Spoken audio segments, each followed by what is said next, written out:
అది 1601వ సంవత్సరం. ఒక చిన్న పాప కిటికీలో నుండి చూస్తూ ఎదురుగా ఉన్న శివాలయాన్ని కొందరు ధ్వంసం చేయడం గమనించి పక్కనే ఉన్న తన తండ్రి వైపు చూసింది.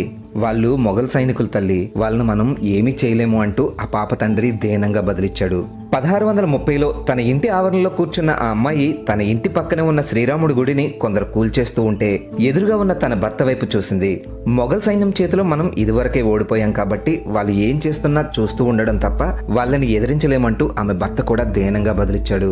1646లో తన ఇంటికి వచ్చిన అతిథులతో మాట్లాడుతున్న ఆవిడ తన కొడుకు ఇష్టంగా కొలిచే భవానీదేవి ఆలయాన్ని కొందరు కూల్చేయడం గమనించి తన 16 ఏళ్ల కొడుకు వైపు చూసింది. ఆ తల్లి ఆ కొడుకు వైపు చూసిన ఆ ఒక్క చూపుతో భారతదేశంలో మొఘల్స్ అనే వాళ్ళే లేకుండా చేశాడు ఆమె కొడుకు. అతడే ఛత్రపతి శివాజీ. ఆ తల్లి పేరే జీజాబాయి. బేజాపూర్ సుల్తానుల్ని, మొఘల్స్ ని శివాజీ భారతదేశం నుండి ఎలా తరిమి కొట్టాడు లాంటి ఎన్నో విషయాల్ని డీటెయిల్డ్ గా తెలుసుకోవడానికి సజెస్టెడ్ వీడియో